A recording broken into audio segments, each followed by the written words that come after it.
السلام عليكم ورحمة الله وبركاته. كل سنة وانتم طيبين بمناسبة العيد. النهاردة هنعمل الغريبة.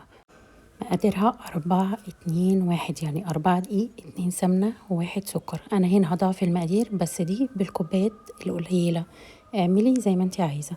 أنا هنا بستعمل سمنة جولدن ميكس، حلو قوي مع السمن البلدي. يعني لو هحط 2 سمنة بحط 1 بلدي و1 من السمنة العادية، بيدي نفس النتيجة ونفس الطعم البلدي.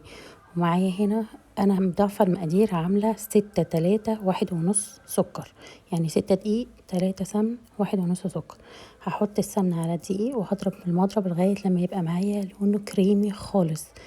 السمنة انا كنت هحطها في التلاجة شوية. معايا هنا كيلو دقيق، الكيلو دقيق هاخد منه كوباية هشيلها على جنب، يعني هعمل 6 كوبايات. والدقيق هنا معايا متعدد الاغراض والدرجة بتاعته 72%، لازم يكون 72%. وحط على الدقيق هنا ذرة ملح وهبتدي اضرب.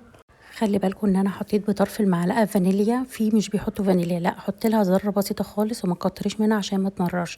هبتدي الم العجين وهلمه كده من الجناب وهو هيتلم معايا. انا كده هحط ال6 كوبايات معايا مظبوطين، يعني لان انا قلت لكم حاطه 6 دقيق و3 سمن و1 ونص سكر. المقدار ده مظبوط جدا جدا. وكل ما الدقيق يتلم معايا من الطبق تبقى العجينه معايا مظبوطه.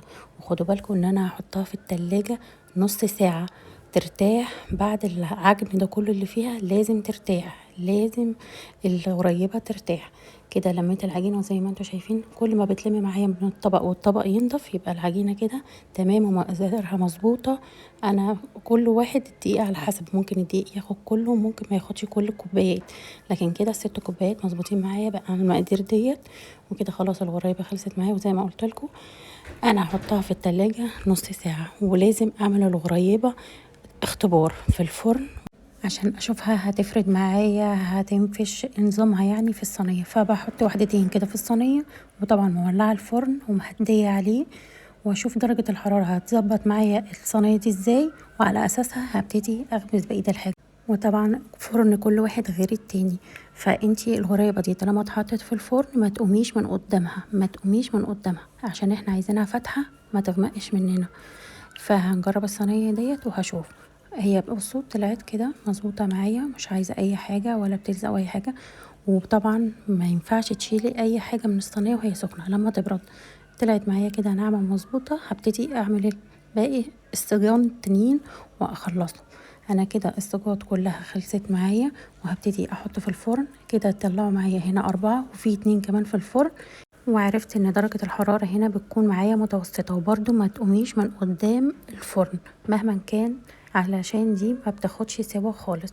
زي ما انتوا شايفين خلاص استوت معايا الصينيتين اللي كانوا موجودين. وكده خلصت معايا الغريبة.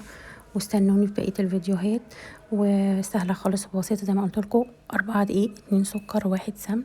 وزي ما انتوا شايفين طالعة معايا ناعمة قوي، وطعم السمنة البلدي حلوة قوي. واي علبة سمنة اشتغلي بيها، احنا ما نعرفش الافران بيشتغلوا بايه. اعملي اللي انت عايزاه وفرحي ولادك، وكل سنة وانت طيبة. واستنيني بقية الفيديوهات. والاول مرة يشوفوا القناة يدوس لايك وسبسكرايب وفعل الجرس. والسلام عليكم ورحمة الله وبركاته.